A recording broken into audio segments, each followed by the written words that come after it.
Good morning, good morning, good morning. I really hope everyone's in a really good space. Here we are, Shelly Ann and Karen. You're getting it done with gratitude host. And it's just so wonderful to be here with you on another Thursday, getting it done with gratitude. So this morning we're going to get right into it. So for the month of what month am I in? August. So for the month of August, we have been talking about productivity and how that is intertwined with gratitude or how it can be and all the different areas that productivity is impacted. So we talked about leadership, we talked about productivity itself and what that really meant. And this morning we're going to delve into teams. And the thing I want to say about teams is when we think of teams, don't only think about corporate. You're a team as a family, you're a team in the community, and you are a team at work. So when you look at your life, there are different teams that you are a part of. So how is gratitude showing up or affecting you in any of those teams?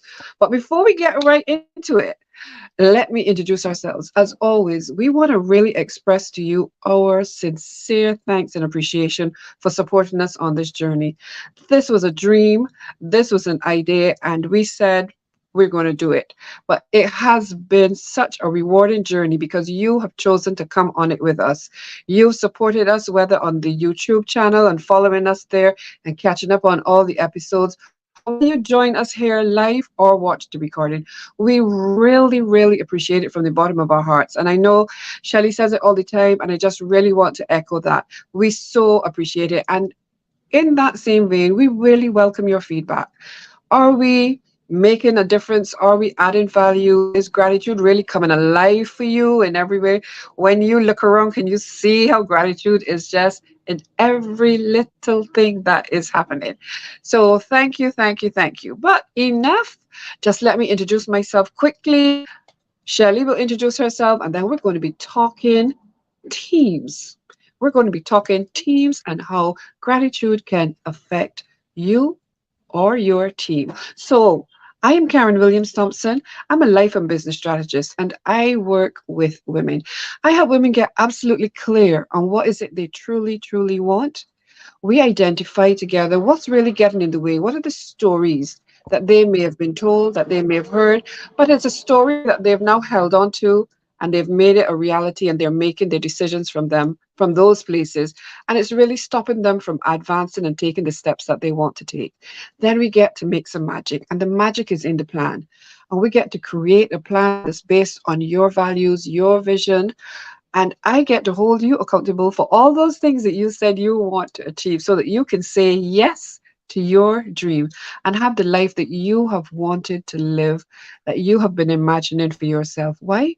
Because it's possible. And one of the best ways to get it done is with gratitude. Shelley? Absolutely. Getting it done with gratitude, the name of the program, plug. Well, in my case, I think, a little obsessed with gratitude. And what I do for my clients is to help them establish gratitude as a keystone habit.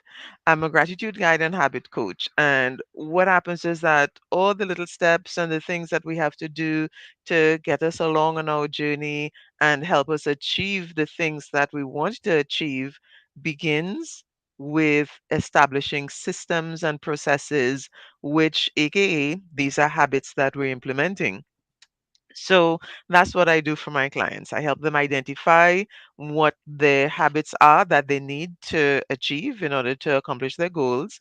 And I help them first develop that keystone habit of gratitude and then engage those other habits to really, you know, create that process to help them get to where they want to be intentionally. We're not doing things by chance, we're doing it intentionally. And Mhm. it's interesting, this morning, as I was doing some reading and yesterday it occurred to me, actually I was chatting with a client and I've said this several times before, and the more I think about it and the more we have conversations about the things that we do, and you mentioned story, rewriting our stories, that is really where it is. We talk a lot about mindset. We talk a lot about, changing the mindset and so on. But how do we actually do that? We identify the stories that are holding us back, as you mentioned, and Hmm. then we get to rewrite them, and if we're going to tell a story, let's make it a good one, right? Yeah, I agree. Yep. And the really good stories don't end in the middle of the climax. You have to complete that and get your resolution. So yeah, I'm talking some technical stuff because I'm a writing tutor as well. So but we get to rewrite our stories. So we don't have to stay with the stories that we've been told. We can rewrite our stories, and Hmm. teamwork and working with teams. I I'm sure everybody has a story. Oh, And sure. so we've told ourselves quite a lot of stories, plus we've had Hmm. experiences in the past that help, consolidate those stories. But I I'll give you a really funny situation. And I say funny, it's funny, haha, and it's funny peculiar. I was teaching a course on group dynamics once. And of course, being group dynamics, there was a group project. But the students, called me out one day. We were talking about the assignments and what, requirements and so on.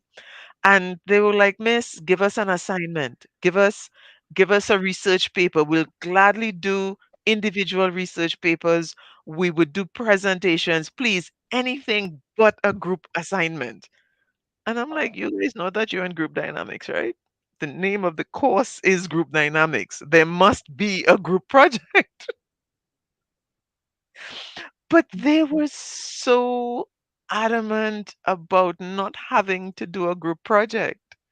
And that, reminded me as I was thinking about this teamwork, discussion. Most people don't like group projects. And we For have all sure. kinds of stories about it. Hmm. I have a few. Yeah. So and with the we know what that means, right? And, Those stories aren't the happy ones. mhm. So how do we work around this then? How do we, I mean, we've been almost taught everybody has a group project story or a group assignment story or some sort of teamwork story that feeds the negativity and feeds and perpetuates this idea that working in groups is miserable. Yeah. Yet we have sayings like teamwork makes the dream work. Hmm. And Hmm. we Yeah. need community, we need others. So how Yes. do we balance the two? It it's so, that's such a good question because we always know to go farther quicker, we don't go alone either. But what I Mhm. did is when I was thinking about it as well, and I was thinking to myself, what are some of the things that really impact any team? And I actually came up with three C's: complacency, competition, and communication breakdown. And Ah. when I think back to when I was saying it just now, I what flashed into my mind was university with a project. Everybody had a role. The role we thought everybody's role was communicated. We did, so we thought that it was everybody understood what they were supposed to do. But lo and behold, the deadline is on, and some people in the team haven't done their part yet. And all of a sudden, you find like three of us after work, all up in 11 p.m. and midnight and going towards the dawn of another day, and you in a mad scramble now finishing your part, but now having to do what someone else had to do as well. So the question then becomes, was there communication breakdown? Were those persons just complacent? They thought, oh well, we can get to that in time, and then time just disappeared on them, and before you know it, we were out of time. I mean, these are things that just come up all the time, and I don't know that we really stop to think about them and how they impact the team or how they can impact each other. And so, yes, the dream works, teamwork makes the dream work, but only if everyone understands what that dream is. Only if we all then are communicating and we are all willing to do our part. So these things are really, really possible. But we the individuals that are part of the team, we need to make it work. And so for me, Mhm. I know that we could actually take those three C's and really pull them apart because we're quite cool at that. But think about the teams that you are part of and how they're going and how they're working and what are the things that are getting in the way. And I think that you will see and agree with me that two of those C's are really there all the time. The Always. complacency and the communication breakdown. Because Absolutely. even in the family, you say, okay, we're going to be doing this at this time. And then all of a sudden everybody heard a different time and nobody is ready. I mean, really? So So, and I love a team. I think one of the things I have Yeah. enjoyed most in my corporate, in when I was in corporate, was really having a group of individuals that were all individuals. But by the time I've worked with them and we've worked together, I have had a team, and I've had some of the most amazing teams that I have been able to build and had the honor and pleasure of working with. I really, really did. Yeah. So I know And it's possible. yeah, and the thing is, what makes it possible? We spoke about leadership, and we Yeah. spoke about appreciation and how gratitude impacts so significantly leadership. Now, Hmm. leadership is part of team Hmm. because every team has a leader.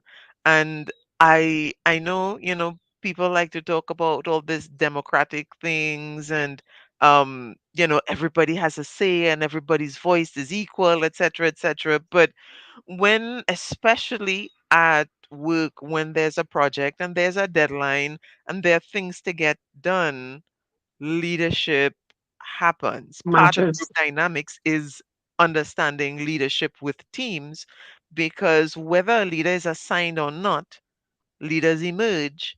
And Yes. sometimes we have an Hmm. assigned leader and an emergent leader who are two different people, hence the competition, which is in middle C.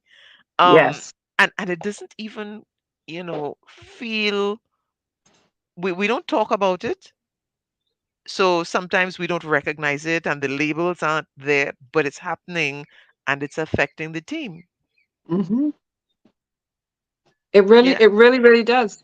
I mean, it absolutely does. And being part of a team can be most rewarding or a most challenging experience. And it really just depends on what you just said. Who has emerged as the leader within that team and how are they able to communicate? Because everyone still does get to have a voice, but at the end of the day, you're right. If you're working on a project, somebody has ultimate responsibility for making sure that Yeah. everything happens in the time that it should happen and is delivered on time. So when we talk about productivity, as we've been talking this whole month, you can see now how all of the things is all of the pieces that create one puzzle. Because with the Mhm. in order to come full circle to have the productivity, you must have the leadership, you must have the teamwork, and together you bring all of these things together. You must have the communication. You must be recognizing people. You must be showing appreciation. And that really is how we are then helping persons to develop that habit.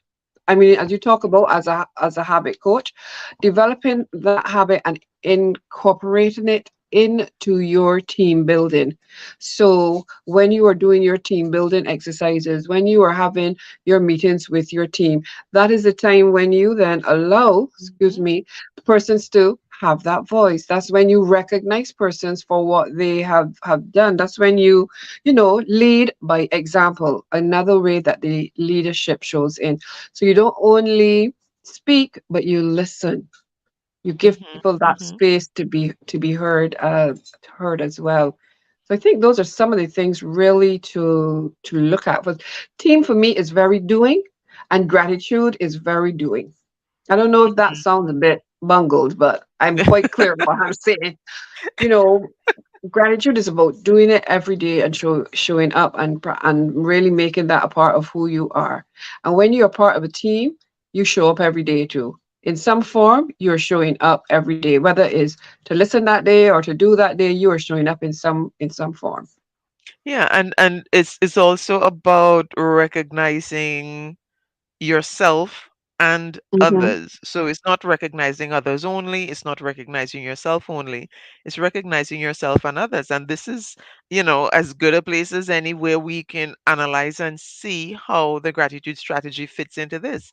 Because we spoke about in the three C's.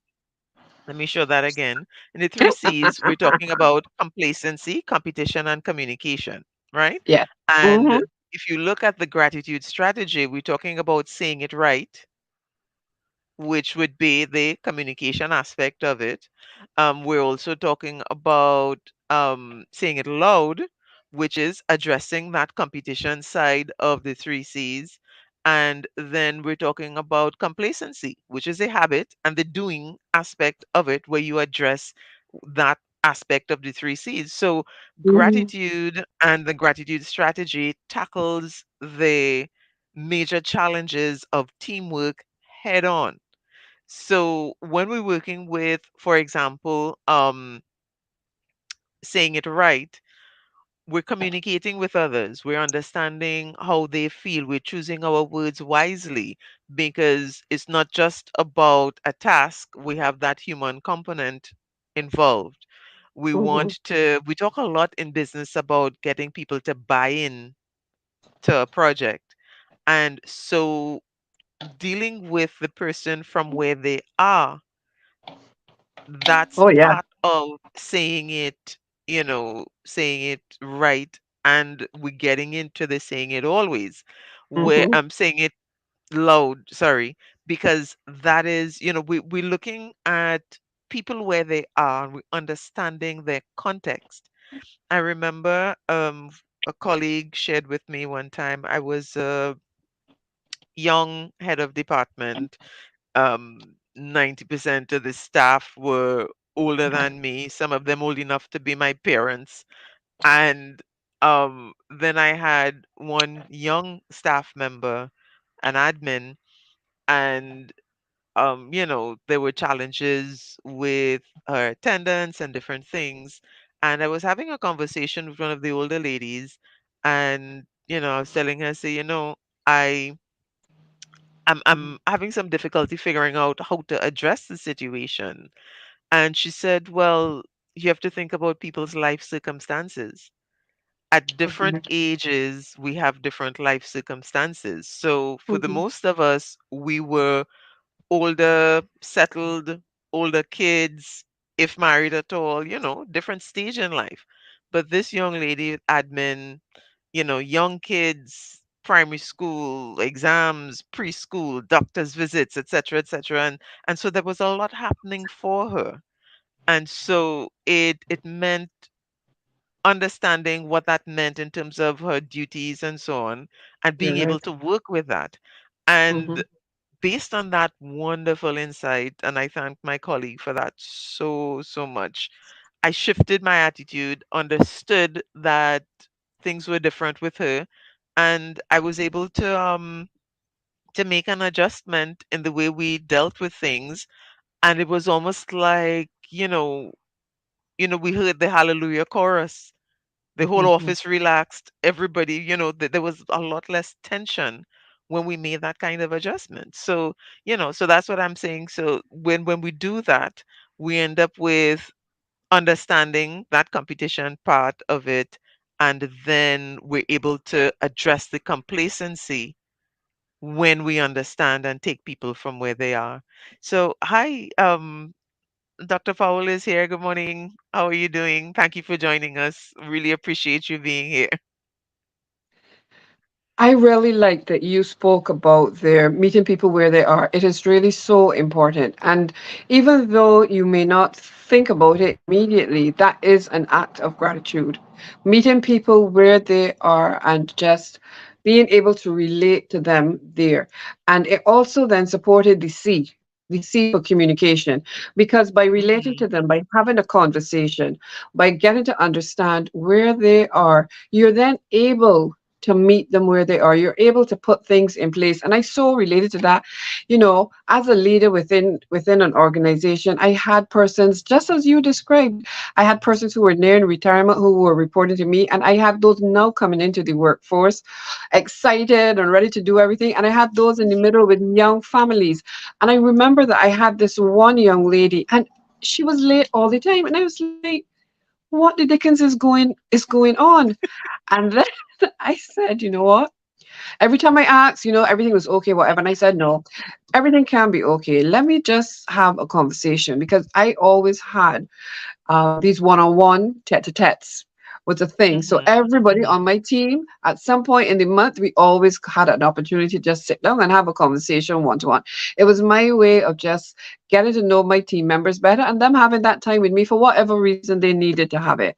And when I met with her, I learned that she had a young son with a disability and then two other little people. And I said to myself, well, why you Yeah. didn't say something? Because that's a lot to be juggling on a morning. Just getting three kids out the door is enough, but one that has special needs can take a few extra minutes. But you still gotta Yeah. get yourself together. You still gotta get in the traffic. You understand? But it allowed me to help her because, as I said to her, if she was not somewhere and I didn't know the backstory, I couldn't tell our executive who may be saying a question. Well, why is this not happening by this time? But meeting her where she was, understanding and being able to put things in place with the team allowed her to relax. Shelley, she was able to just relax and just step into her role and just show up in such a powerful Yeah. way because she didn't have that pressure anymore. And it was just, she could do it. And then that door was now open and she could come and she could say what was going on and we could pivot to help. And so it was a triple win. It was a win for her. It was a win for her kids. It was a win. It was so many wins. It was a win for the team. We were able to deliver. Yeah. And by extension, it was a win for it was a win for our company. So meeting people where they are, and I really just wanted to emphasize that because meeting people where they are is truly an act of gratitude and a gift that each of us get to do. We can meet people right where they are, and that also takes Mhm. out the competition.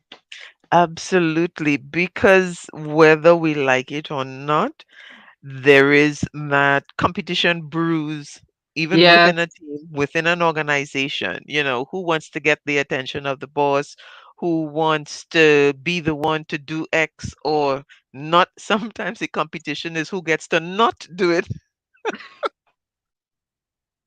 but there's still That's a a good little point. bit of competition. Um, and the idea then is that gratitude shows up in ways that sometimes we don't recognize, as you mentioned before. It is gratitude, and from that habit and perspective of gratitude, we're able to be more compassionate, which is another C. And I Yes. guess let's look. What are they have the positive C's of teamwork, and Yes. one is definitely compassion. So, Yes. and I want to point out though that there are some people who believe that accommodation is enabling, but there's Mm, a difference between accommodating and enabling. oh yeah. In dealing in education and in dealing with, as you mentioned, special needs, it popped into my head earlier. Um, in dealing with students who have special needs, one of the words that comes up quite often is the word accommodation, because when and another is intervention. So, with those two words, what happens is that when you're assessing a student who has special needs and you're looking at the systems and the structures that need to be in place in the classroom or in interactions with that student, we talk about intervention where we are intervening in the situation. And then we talk about implementing accommodations so that the student can function as best as possible and be given the same opportunities as the Mhm. others in the class who do not have special needs. yet there is an attitude of when we do this, what we're actually doing is enabling. And I know this happens in the workplace as well.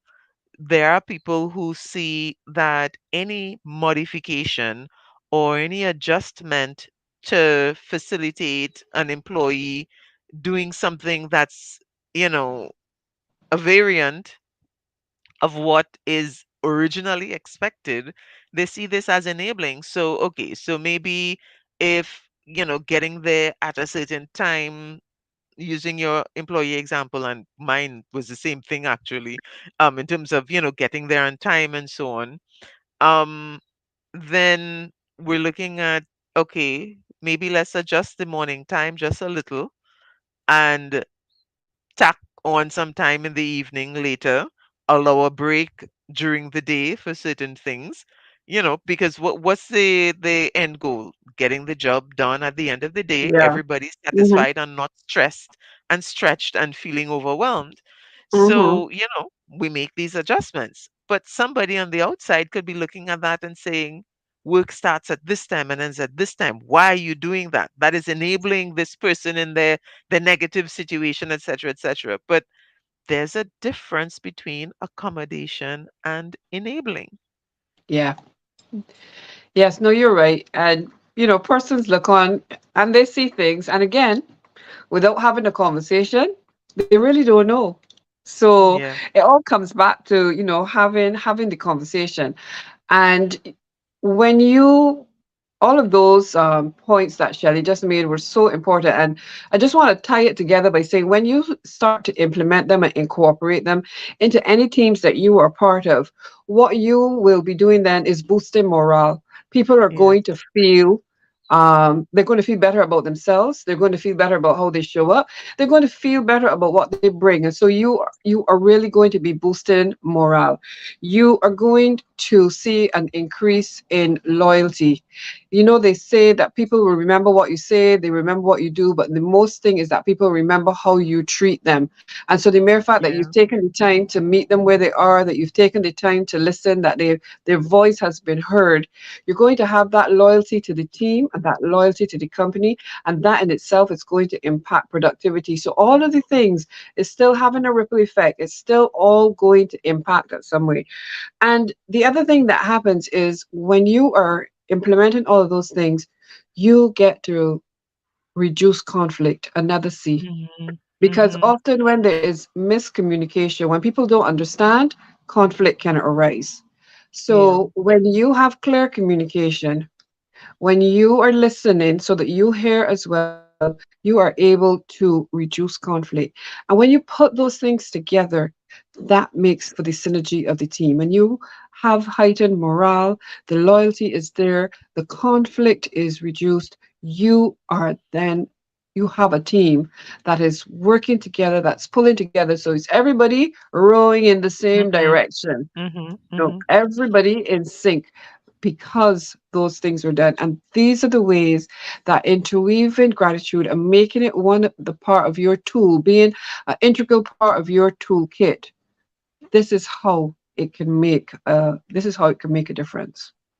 And I think that is a perfect note for us to wrap up with, because that really I can't just believe it. summarizes it. Yeah, we're done. It's the time is gone already. So just to put that proverbial full stop, the the thing about gratitude that we really do hope that everybody listening, whether it's in the live or the recording, or you get part of it, they I really really want to emphasize is that it is the easiest and simplest place to start.